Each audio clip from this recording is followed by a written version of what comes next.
Good morning, everyone, and welcome to CEDA's live stream on inflation. My name is Cassandra Winzar. I'm Senior Economist at CEDA, the Committee for Economic Development of Australia. CEDA acknowledges that today and every day we're on Aboriginal land. Committed to recognition and reconciliation, we respect elders and we support their stated aspirations. Today, I'm coming to you from Perth on the land of the Whadjuk people of the Noongar Nation, and I'd like to pay my respects to the elders past, present and emerging. Welcome to everyone joining us online today. We encourage you to join in the conversation by following CEDA on Twitter at CEDA_news and tag any comments on today's discussion with the hashtag inflation. We have two great speakers today, Tanya Barden, OAM, CEO of the Australian Food and Grocery Council, and Rebecca Billings, Commissioner with the Essential Services Commission of Victoria. You can participate directly in today's discussion by asking questions of our speakers using the Pigeonhole app. You can enter via the live stream page or log in via ceda.pigeonhole.at with the passcode inflation. On Pigeonhole, you can either enter your own questions or also view and vote on the questions of others, so I know which ones are the most important to the audience. At the end of the event, we also ask that you rate your experience in Pigeonhole. Also in Pigeonhole, you can vote on today's poll question, which is Australian inflation more attributable to domestic or global inflationary pressures? And I will announce the results of the poll at the end of the live stream. After spending much of the past decade trying to get inflation up into the 2 to 3% band, the RBA and other central banks around the world are now facing a problem they haven't had to deal with for some time: high levels of inflation. And this is not just a theoretical problem for our economic institutions to deal with. Most of us are noticing the impact of a broad range of price increases on a daily basis. The last lot of inflation figures, which unfortunately in Australia are only released quarterly, showed that consumer price index inflation grew by 5.1% in the year to March 2022. The last time Australia saw inflation at anywhere near these levels was 2001, which was more of a technicality due to the introduction of the GST. So it really has been some time since both our institutions and consumers have faced significant levels of inflation. There are a number of drivers of inflation at the moment, and many of these are on the supply side, such as high petrol prices, which have been impacted by the war in Ukraine, increases in the price of fruits and vegetables due to COVID and weather-related disruptions, and limited availability of some goods and materials, such as cars, semiconductors, timber, due to supply-side disruptions. But we also can't discount what's happening on the demand side. With historically low levels of unemployment, consumer spending remains high, with demand for a broad range of goods and services, particularly after long periods of COVID lockdowns and isolation. Government spending is also at a high level as a result of COVID-related stimulus still working its way through the economy and may be competing with the private sector in the infrastructure and construction sectors, pushing up demand and prices. Demand for new housing and renovation activity also remains strong, and rents are also rising, all contributing to the increases in CPI. So what can we expect to see in tomorrow's figures and over the coming months? In the UK, US, and much of Europe, inflation is running at closer to 10% per annum. And this is likely to be a sign of things to come for the Australian figures, with the RBA governor stating in a speech last week that they're expecting a step up in Australia's inflation rate this week and another later this year. So it no longer appears that this bout of inflation can be quickly tamed or will resolve itself on the back of improvements in the supply chain, as many were arguing just a few months ago. There is some light at the end of the tunnel. We are starting to see some improvements in COVID-related disruptions and supply chains, both in Australia and overseas.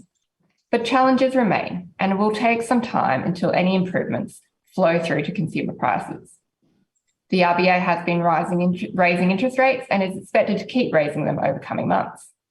While this may be viewed as further cost of living pain for many consumers, it will help to bring demand and supply back into balance and reduce inflationary impacts until we can get inflation back into that 2 to 3% target range. Join me as we unpack what's going on with our inflation with our two panellists today, Tanya Barden, who's CEO of the Australian Food and Grocery Council, and Rebecca Billings, Commissioner with the Essential Services Commission. I'm going to ask a couple of opening questions, but then it's really over to you. So please start entering those questions in Pigeonhole now, and also voting on the ones that are already in there. Tanya, I'm going to start with you. What is happening with food and grocery prices at the moment? And what are the drivers behind the high price increases? Thanks very much. Look, before I get started, I just wanted to give a bit of an overview of the Australian Food and Grocery Council. We represent businesses that manufacture or import food, non-food grocery items like personal care and beverages into the Australian market. It's a sector that produces $132 billion worth of goods locally, and some of those are exported, some go into domestic supermarket sector, and some go into food service like restaurants and cafes. So what we've seen in food inflation in Australia has been in the first quarter this year, food inflation into supermarkets was running at about 5.3%, which is running higher than the overall inflation rate. And 4% of that had actually occurred within that first quarter. And there's three main drivers for the inflation in food and groceries. Some of that is actually what we're seeing globally across the economy more broadly, and some of them are factors that are quite unique to our sector being linked into agricultural commodities. So COVID obviously has been a massive driver of the supply chain disruption that we've seen around the world. And I think we've learned just how fragile supply chains are.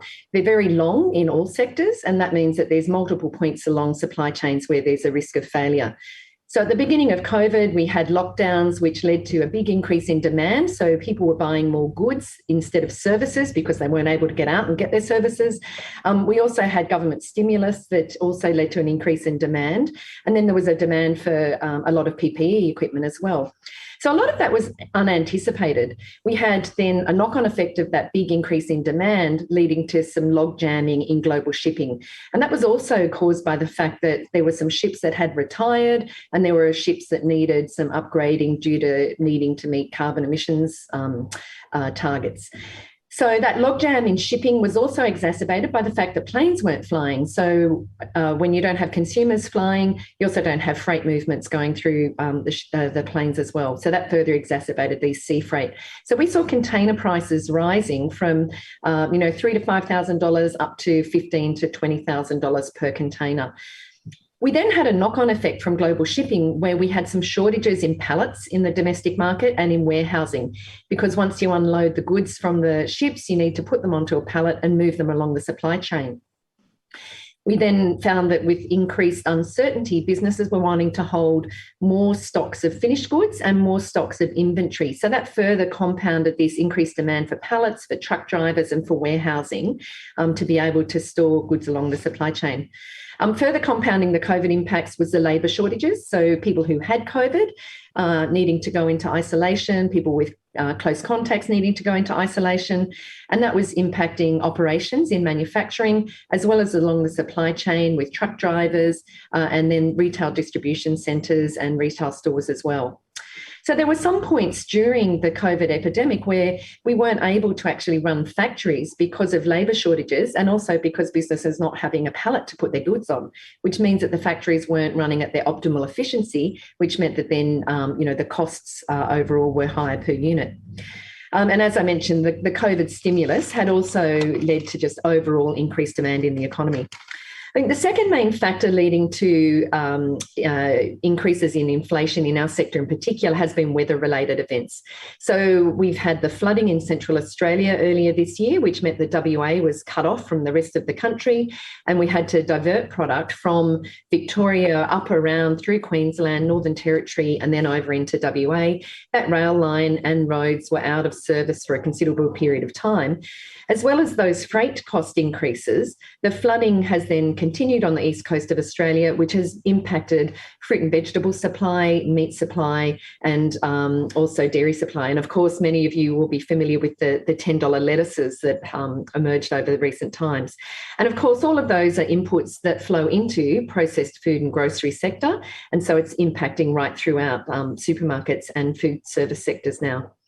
And then the third area of disruption has been the Ukraine-Russian war, which has led to some significant increases in global agricultural commodity prices, because Ukraine and Russia are significant suppliers of grains globally, as well as agricultural fertilizers, as well as oil. And oil will flow through directly into products, so things like sunflower oil, sunflower seeds, but then oil flows into fuel, which has led to, as consumers would be aware, significant fuel price increases. But also oil is the main component of plastic packaging. So that has had a knock-on effect into packaging prices.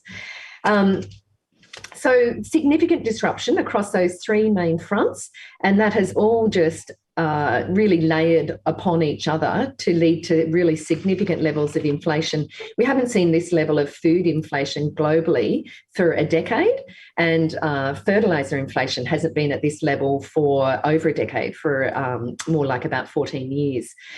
So it is something that I'm sure many consumers are feeling the pinch on. Food and non-alcoholic beverages comprises 16% of the CPI. So if you add into that alcohol and you add in also personal care, household care type products as well, then it is a significant contributor. I'm anticipating that the levels of inflation in our sector will be higher for the June quarter, and that will put upward pressure on the overall CPI again. Thanks, Tanya. Some really good insights there. And yeah, look, obviously pretty complex, and a lot of things happening at once that are leading to these issues, particularly food and grocery prices. Rebecca, I'll turn to you now. Where are you seeing the biggest impacts of inflation, and how is that affecting consumers? Thanks, Cassandra. And just before I answer your question, I'll give a brief introduction about myself and the Essential Services Commission. So as you noted, I am a commissioner at the Victorian Essential Services Commission. However, as this is a part-time role, I'm wearing three hats in our discussion today. I am also a consultant who provides policy advice to governments. And in my spare time, I am also a de facto small business owner. My partner owns a retail store, and we are experiencing firsthand the impacts of inflationary pressures that Tanya was talking about. At this point, I would like to note that given my role as a regulatory decision maker, the views I put forward today are my own and should not be seen as any indication of future regulatory decisions. So circling back to the Essential Services Commission, we are an independent economic regulator with responsibility for regulating a range of sectors, including energy, water, local government, the Port of Melbourne, and taxis.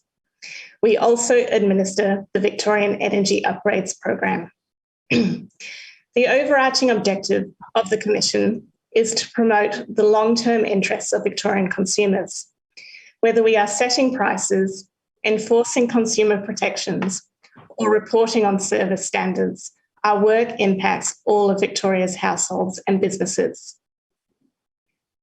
So what is happening to the cost of essential services given the inflationary pressures we are facing? In very simplistic terms, CPI is a pass-through in the costs of regulatory frameworks. That is, essential services providers are generally allowed to raise their prices by CPI in order to protect the rate of return on their regulatory asset base. This is a fundamental element of economic regulation to ensure there is efficient capital investment in the infrastructure we need for our essential services to operate. This ability to pass through CPI would normally imply that all essential services are going up at the same rate of inflation. However, it isn't that straightforward, and it really depends on the specifics of the economic regulatory framework and the external factors impacting that sector. So for Victoria's water sector, water businesses are allowed to pass through inflation to their customers. However, late last month, we confirmed with water businesses that water bills will go up for between 1% and 4%, depending on where you live, which is much less than inflation. For Victoria's freight sector, the Port of Melbourne's prices are regulated by a tariff adjustment limit. This means that prices of the port's regulated services can increase annually by CPI, and they will rise by 5.1% in 22-23. For Victoria's taxi industry, we have just released our draft decision, proposing a 10.4% increase in maximum prices for unbooked taxis. This is mainly being driven by higher fuel costs and the shortages of drivers. However, it will be the first increase in maximum fares since 2014. For local government, the Minister for Local Government has capped rate rises at 1.75% for 22-23. This was based on our advice about CPI forecasts in November 21. And while inflationary expectations had started to emerge, they certainly hadn't taken off. And finally, the energy market. We have all witnessed the energy sector shocks over the past few months. Higher wholesale prices for gas and electricity are due to a range of global and domestic factors. Retail energy prices are regulated by the Victorian default offer in Victoria and the default market offer in other Australian states. The VDO and the DMO for 22-23, both released in May, saw increases of between 5% and 20%, depending on your geographic location and whether you are a household or a small business. As the term suggests, essential services are very price inelastic. That means it is unlikely that price increases or interest rate rises are going to reduce demand for these services. In fact, price increases in essential services are likely to exacerbate inflationary pressures in other sectors of the economy. So what levers do we have? As a regulator, my commission has a few tools at our disposal. These include promoting productivity and efficiency in our regulated sectors, ensuring our regulated businesses support customers who are having payment difficulties, and playing our part in Australia's energy transition. But these levers have their limitations and are not designed to address the inflationary pressures we are confronted with. And as I wrap up and hand back to Cassandra to facilitate our Q&A session, I am keen to discuss what more we need to do to respond to inflation. Because like Tanya, I don't think we can rely solely on interest rates, and I am hopeful that this may be the time for a new reform agenda. Thanks, Rebecca. I really appreciate your detailed comments and all the different sectors and quite varied sectors that you deal with. Starting to get some questions coming through on Pigeonhole, so thank you, but please keep them coming in and remember to vote on the ones that you like the best. Look, I just want to go back, dissect a little bit further these kind of causes of inflation at the moment. And Tanya, you kind of worked through a bunch of them. Some of the questions that we're getting through is kind of in line with our poll question as well, is how much of this is really the globally driven impacts, and how much of it is the local impacts, so the weather and those sort of things, and kind of leading on from that, what do we then do about it if many of these impacts are actually global ones that we don't have a lot of control over? So Tanya, I'll start with you, but happy for Rebecca to jump in as well at the end. Yeah, look, it's a challenging question. I mean, I think at different points in the last couple of years, the balance has shifted between whether things have been more global or domestically related. I think an important context, though, is that food and grocery manufacturing over the last decade has had a decline in profitability from $8 billion to $5 billion. And that's because in the previous decade, input costs had risen by 50% and wholesale prices had only risen by 25%. And that's due to the intense nature of competition in a very concentrated retail market, which has made it difficult for food and grocery suppliers to be able to pass those costs on. So that provides a really important backdrop. It's meant that then, faced with all of these new inflationary pressures, businesses have had a more limited capacity to be able to offset and absorb the cost pressures coming through. So I think that's a really important context.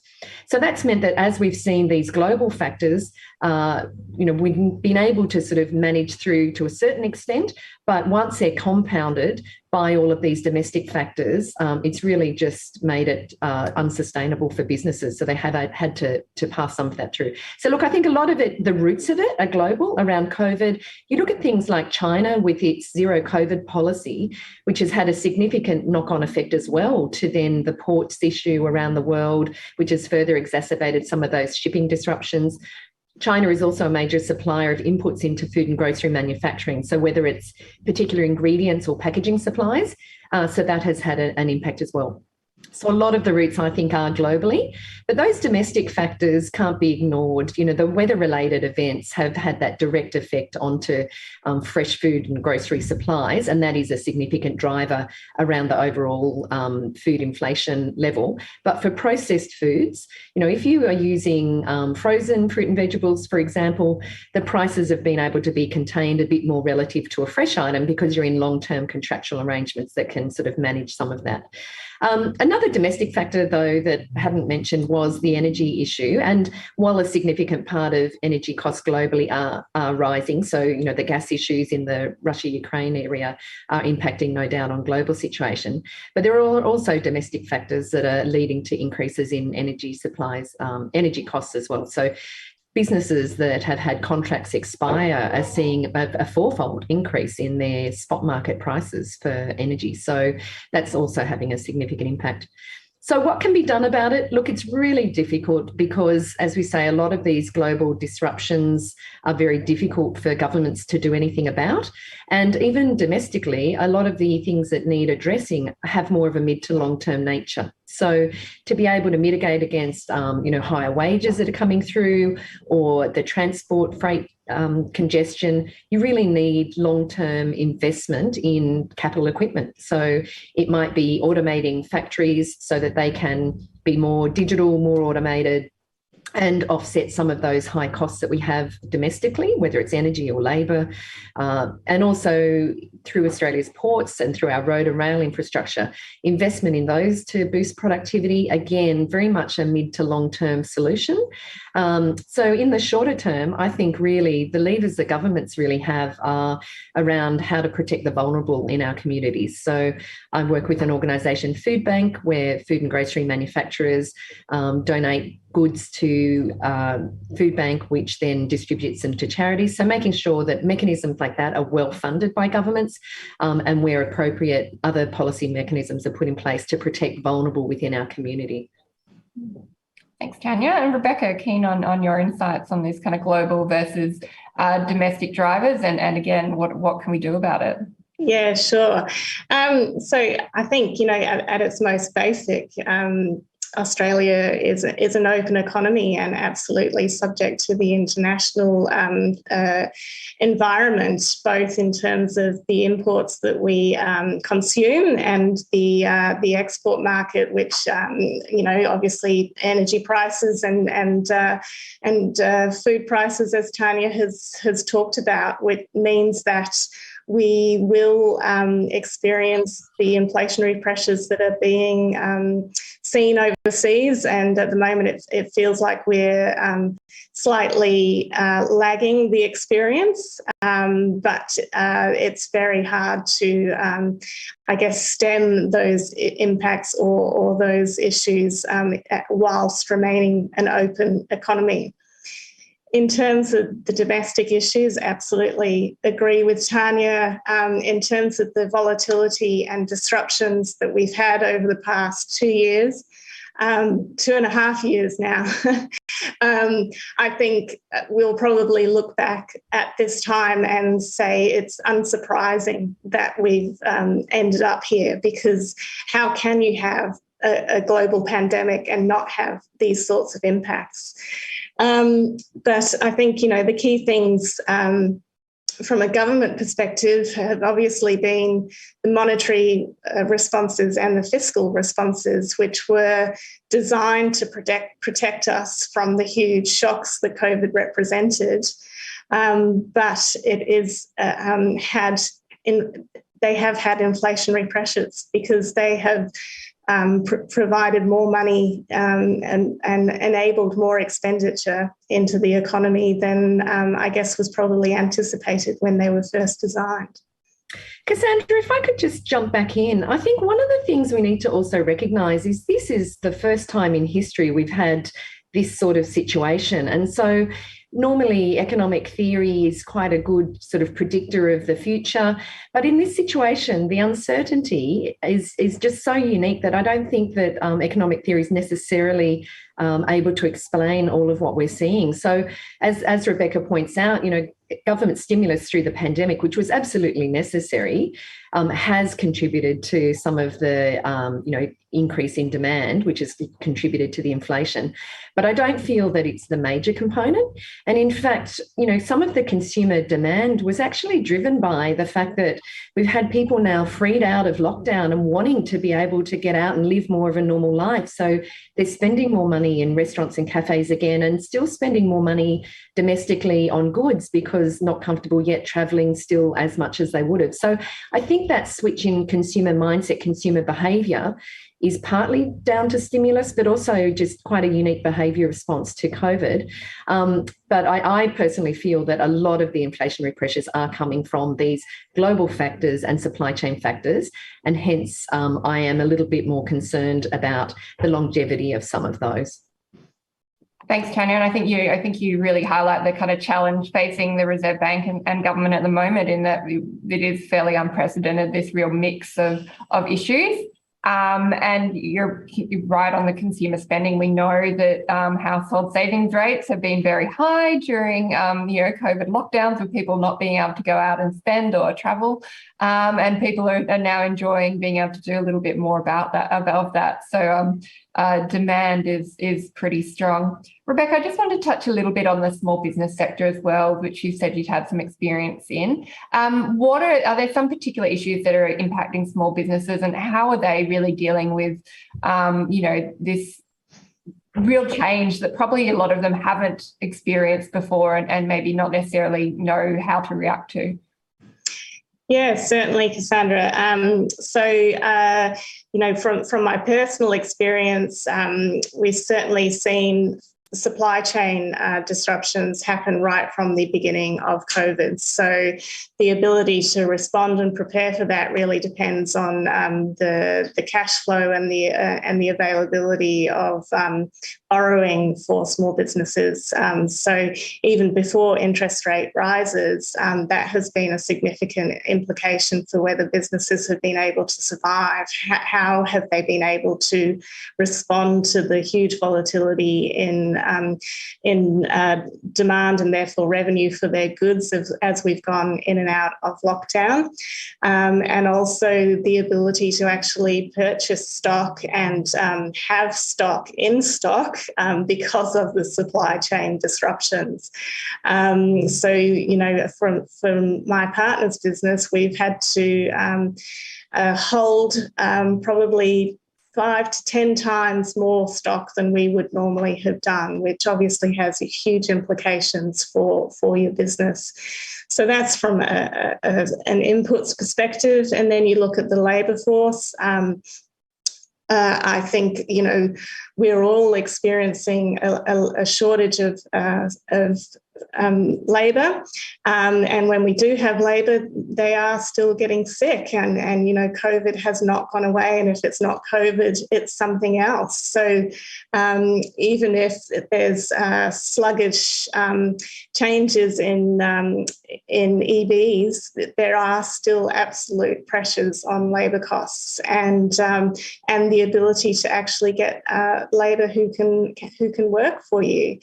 And then, as Tanya said, demand has been very, very variable. So when people are in lockdown, they are purchasing the goods. And then when they're out of lockdown, they've kind of flipped back to the services experience and different expenditure patterns. So that type of volatility on both the demand and supply side has made it very hard for small businesses to survive.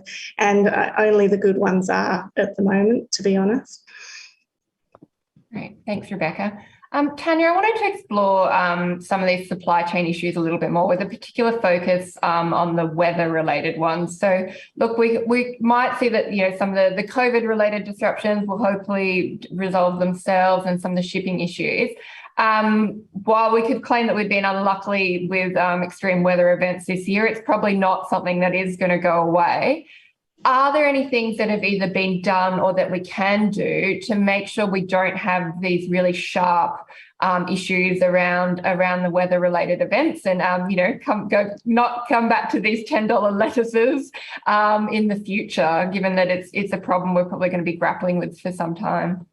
Yeah, look, food and grocery manufacturing and agricultural production are inherently linked to the environment and to the climate. And so obviously the broader issues around climate change longer term are really important to be addressed for the long-term viability of food production around the globe. And we're seeing that this food crisis globally is really emerging because we've got not only flooding events in Australia and then the Russian-Ukraine situation, which is impacting on supply and pricing of agricultural commodities, but there's also been drought in other parts of the world as well. So there've been impacts in various seasons around the globe that are really ongoing and impacting on availability and pricing of agricultural commodities. Domestically, the meat herd has been restocking after some tough years of drought.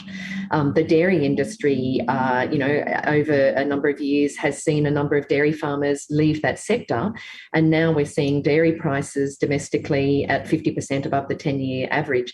So, a lot of challenges around all of that. So, in terms of coming back to the weather impact, though, a big issue that we need to address as well as climate is just making our infrastructure more resilient.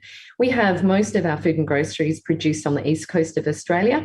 We have one rail line over to WA and a road network, which both of them become unusable in certain weather conditions. So extreme heat can impact on the rail line and it can have outages.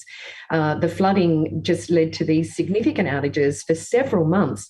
And you can imagine then once they reopened, it was like the Sydney Harbour Bridge. Once there's been an accident and you try to reopen and everyone's trying to get on it and you get all that congestion, which takes a while to flow. So it took, 4 months to really get things back to normal again, back to WA. So improvements in our domestic freight infrastructure around the country is really critical, as well as tackling just longer term sustainability drivers for climate change around the globe and making our industry just a lot more resilient. The industry too has needed to just think more about how it can make its supply chains more digital. So if we can actually have better analytics, better predictability through the supply chains, then you can respond much quicker. So that sort of change needs to happen right across the supply chain. So you've got greater visibility of what's happening with your ingredient suppliers right through to your logistics network, and you can make better informed decisions in these situations. Thanks, Tanya. Look, you've both touched on some issues around more vulnerable households, and we know that those are the ones that are much less room to move in their budgets and likely to be impacted by inflation or things like interest rate rises. I'm interested in your thoughts on how we can provide some cost of living relief to those households most in need of it. But without further kind of stoking inflation there. I might start with you, Rebecca, but keen to hear from both of you on this one. Yeah, thanks, Cassandra. I guess starting with essential services, which is my responsibility in terms of energy and water. As I said, they are price inelastic, and so therefore the vulnerable consumers who have very fixed and limited incomes, they can't respond to those price increases with a reduction in demand. So what are the other levers that are available to us and to broader government policy responses? For the regulatory framework in Victoria, and it is quite similar across the country with a few differences, water businesses and energy businesses have a responsibility to have payment difficulty frameworks of varying forms depending on the sector. That means that they have a proactive responsibility to help their consumers pay for their bills. And that is not only in terms of helping them with some things like bill payment smoothing and making sure they're on the best rates, etc., but also potentially helping them with their efficient water use or their efficient energy use. So looking at ways where you can still have the same outcomes in terms of what you need that energy or water for, but reducing your usage. But all of those things take time. In Victoria, the Victorian government has responded recently with a $250 voucher for all households across Victoria to have a look at switching their energy providers. So there is the opportunity to find better rates still out in the market. And, you know, obviously as an economist, we certainly want to continue to encourage competition through the promotion of consumers seeking out the best deal. And the Victorian government is supporting that through the $250 bill, $250 gift voucher. There is a system of concessions and other supports for consumers who are experiencing vulnerability. But we do know that those who are in those vulnerable households are often the highest energy consumers because they have a household stock that is terribly, terribly energy inefficient. And so again, that calls into question the bigger energy transition program that needs to occur. But that's not a short-term fix to the issues that we're facing today. Thanks. Tanya, I'm interested in your comments here as well, how we can kind of assist those most vulnerable, but not further add to the inflationary pressures. Yeah, there's a role here for both industry and for government. So for an industry, we've seen that there's been a streamlining of products that businesses make available. So consumers are already starting to react to some of the inflationary pressure overseas. We're seeing a bit of that starting to flow through here. And consumers, while overall being inelastic in their demand for food and groceries, they will substitute within different categories to sometimes a lower value product. We've seen the supermarket retailers focus on some of their offerings around, low priced offerings in some of their private label brands. We've also seen them introduce more bulk packs, working with suppliers to have bulk supplies. So they're things that industry is doing that can help consumers. Again, I come back to food bankers being really critical. That's an avenue that food and grocery manufacturers donate money and goods to, but also any business within the Australian economy and governments can support Food Bank, which is a major provider to vulnerable communities of food and grocery items. So that's something that the governments and community and individuals can do. But coming back to then governments, it is a really difficult one for them because we do have to be careful about adding extra fuel to the fire, and extra stimulus can just further exacerbate the inflationary impacts that we're seeing at the moment. But recognising that there are, out of the pandemic, a lot of consumers that are actually carrying a lot of wealth. Savings has increased substantially, and so I think that we will still see demand continue to increase across some consumer groups. So it's really important that government, with any cost of living measures, targets those at the low income, the vulnerable people within our communities. So whether that is through fuel excise relief type payments, or tax cuts, or other arrangements for low income consumers. Thanks, Tanya. And yeah, I think we're absolutely seeing different parts of the community having different impacts from this inflation. Have to keep that in mind with any government responses. Tanya, I'll stay with you for the moment. Got a great question through on Pigeonhole about you've talked about the need for long-term investment in capital and supply chains to relieve these cost pressures. Business investment in Australia has been low for some time. Are we paying the price for that now? So those low levels of business investment and also not, huge amounts of government investment in some of this infrastructure? Yeah, it's a great question. So leading up to this pandemic, non-mining investment in Australia has been either stagnant or in decline for many years. We did see through the stimulus the government put in, the instant asset write-off, that did lead to an uptick in investment. And I think it is really critical that the current government consider what measures can be put in place to stimulate investment, because we do need to improve productivity within the Australian economy. Coming back to food and grocery manufacturing, the report I mentioned earlier, Sustaining Australia 2030, showed that capital investment in food and grocery manufacturing has stagnated. We've had this period where declining profitability off the back of this challenge in passing through increased costs has meant that businesses have really been riding out their asset base. And when their assets get to end of life, they have to make a decision about whether they're going to invest in new production equipment in Australia or move that offshore. And we have seen that for high valued food and grocery items, we've gone from being in a net surplus of net trade surplus of $2 billion to a net importer, $2 billion worth of goods net importing. So that means that, to really boost productive capacity in Australia, we need to get the policy settings right for investment. So we look globally, and a number of other countries that we compete with have measures to support investment in essential food and grocery manufacturing. So it's investment allowances, accelerated depreciation and the like. We also, with that, need to make sure that we're providing the right skills base. So if we're moving to more digital and automated technologies to remain globally competitive, we need to have the right skill set that goes along with that. And at the moment, the challenge is getting access to not only skilled labour, but also unskilled, the fitter and turners, the factory workers, the forklift drivers. So that is another area that needs to go along hand in glove with increases in investment.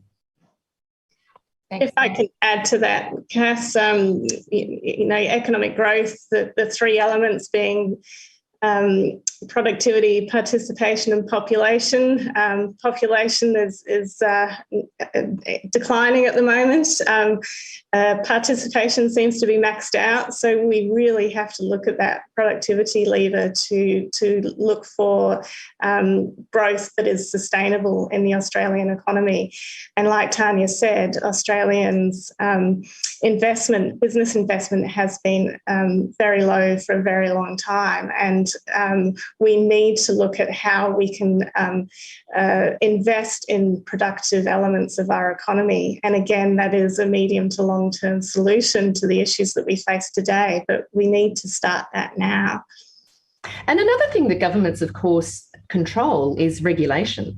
So now is not the time for them to be increasing the regulatory burden on the business community, and in fact to be looking at how they can streamline regulation. So in our sector, for example, we have a huge number of different labelling changes, and each one requires the industry to spend about $200 million.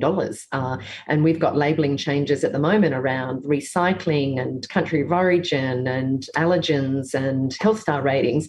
And when all of these are happening in an uncoordinated way across government, it's just an additional cost that doesn't need to be there. So if we can work with governments to streamline some of those, we can avoid making the inflationary pressures worse. Great, thank you. Some great comments there. I want to come back and touch on the energy question as well. And we've talked a bit about this energy transition. Are the kind of solutions we need there more at the household level, so encouraging solar panels and EVs and that sort of thing? Or are we talking more about government infrastructure and really that larger scale energy transition there? I might start with you, Rebecca. Thanks, Cassandra, and I'll make sure I don't get myself into trouble. The energy transition that we have in front of us, it requires everyone to get on board and play their part. But I think what we've seen is that the starting point needs to be greater certainty about the direction that we're going in. And I think, in Australia, it actually started with the business community last year, with the Business Council of Australia saying we are supporting climate change action in Australia. And that has enabled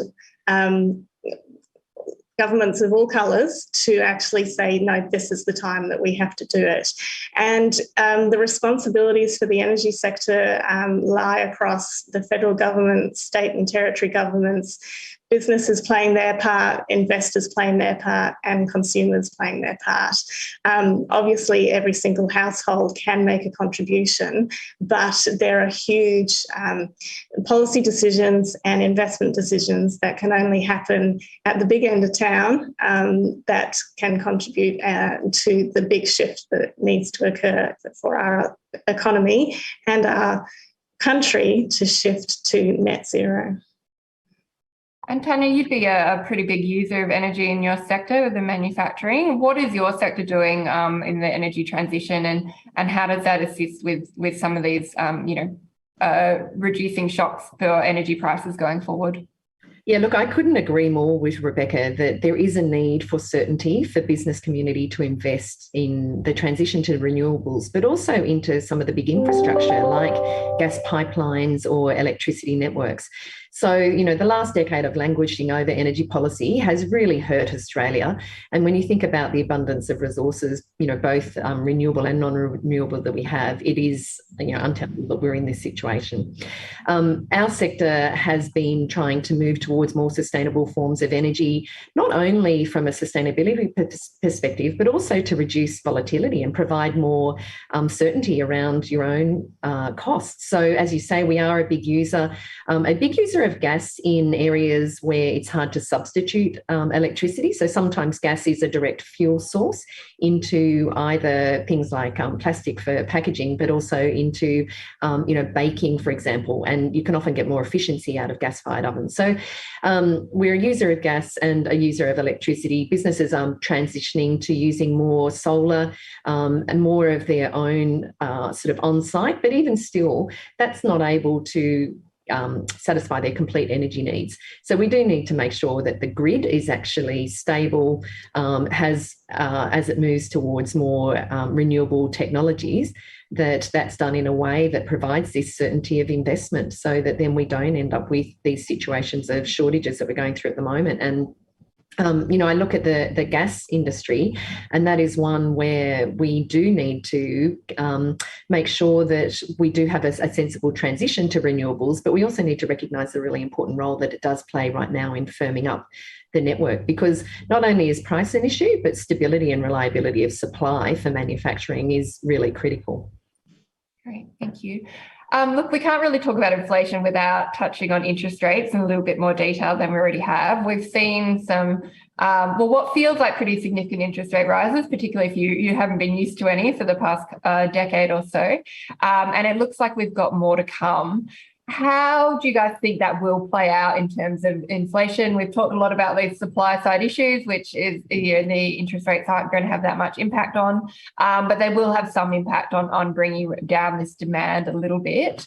Do you think this is going to be successful, and what do you kind of, in very rough terms, think the kind of path for interest rates might be? I'll start with you, Tanya.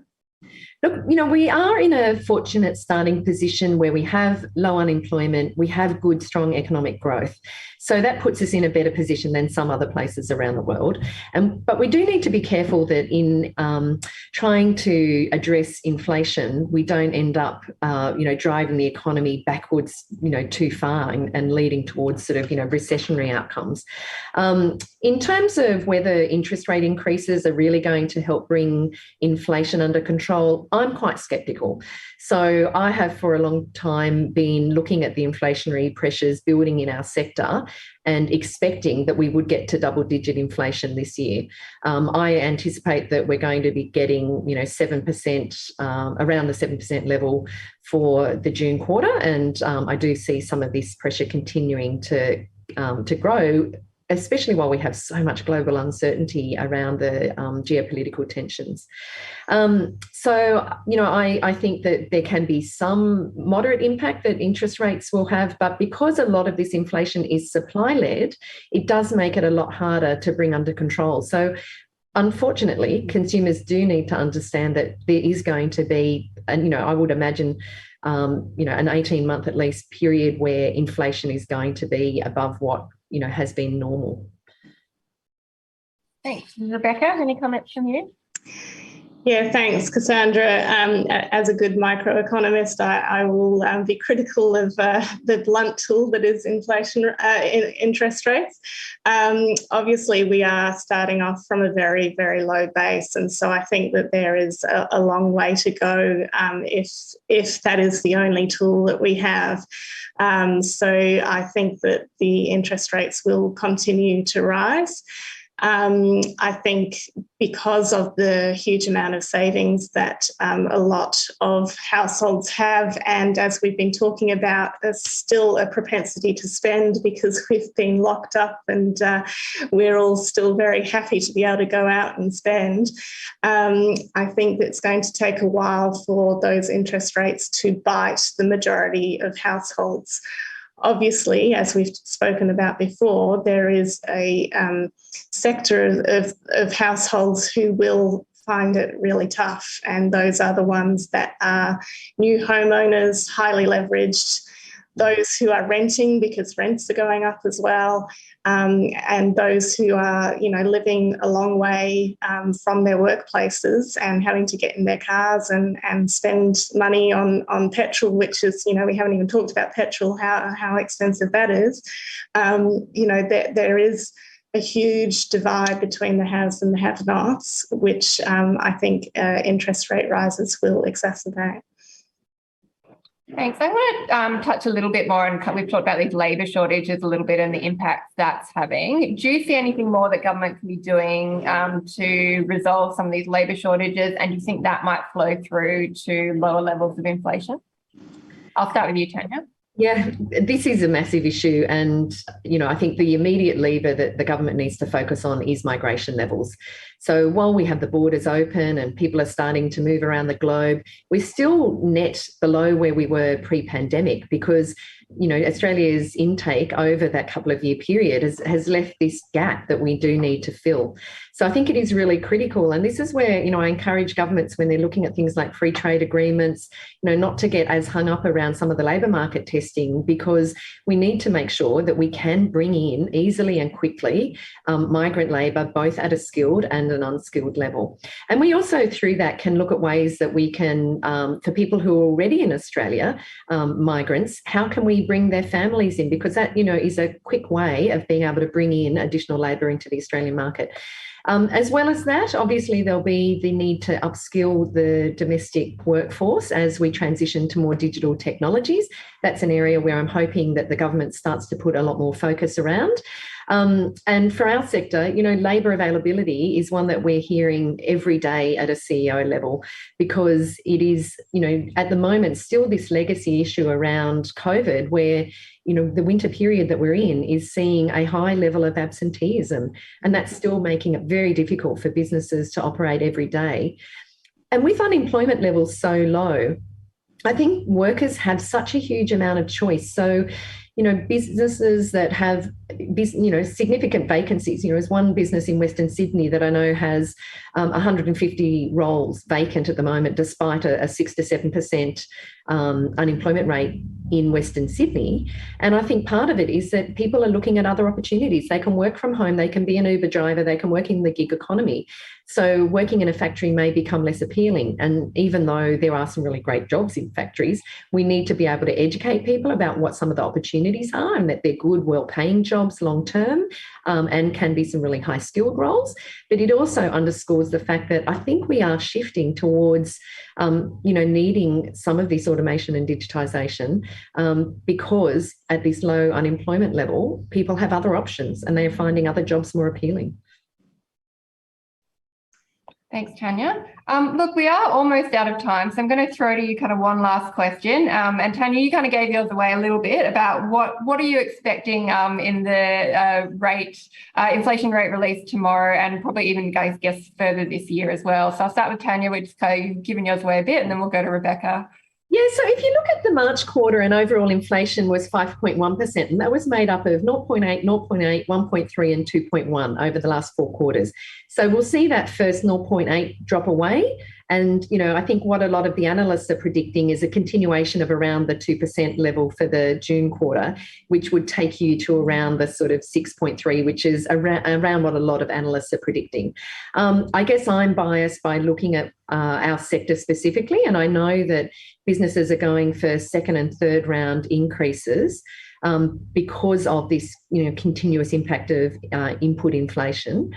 But also supermarket retailers themselves have significant costs that they are needing to cover, both through COVID, but also some of the profitability expectations that have built through that period. And then back into the supply chain, the transport logistics, the agricultural community are all looking at how they can sort of, pass some of these costs on.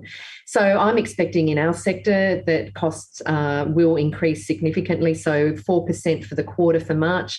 I'm anticipating in food and grocery could be, higher, up around, 6 or 7%. And overall inflation, I wouldn't be surprised if it got closer to the 7% mark for the June quarter year on year. Great, thanks, Tanya. And Rebecca, final word from you. What's your prediction for tomorrow? I'm going to agree with Tanya, which is a bit boring, but I think, from a demand side, while we have seen a drop in business and consumer confidence, and there has been a slight dip in discretionary expenditure, there is still a lot of expenditure in the economy, and not only on the nice to haves, but like we've been talking about, the essentials like energy, fuel, food and childcare, which people just will have to continue to purchase. And on the supply side, the supply chain disruptions, labour shortages and rising input costs have not been resolved. So at the moment, I think the only way is up. And so, if it does reach 7% tomorrow, I don't think that's going to be the peak, unfortunately. And if I can just throw in again, agree from a broader economy perspective, we are starting to see, some turning around some of the housing construction costs. But, as Rebecca said, rents are going through the roof. Transport costs, once we see the fuel excise subsidy coming off, they're going to go through the roof again. There are some easing around some of the global supply chain pressures around sea freight has started to moderate to some extent. But it is still just uncertain times. And, as we say, a lot of these areas where the inflation has been coming are non-discretionary from a consumer perspective, whether it's the food, fuel, housing or healthcare costs. So I think that there is still, significant uncertainty and risk ahead. So beyond the June quarter, I think we are still going to see, pressure building towards the end of the year. Well, thank you. We are out of time. So thank you, Tanya and Rebecca, for your time today. Sounds like this is not a challenge that's going to be easily resolved or go away soon. So interesting economic at times ahead, but we really appreciate your insights and your comments today. And thank you also to our audience for your active participation. It was great to see so many questions come through in Pigeonhole. I'm sorry I didn't get to them all. We did have a lot there.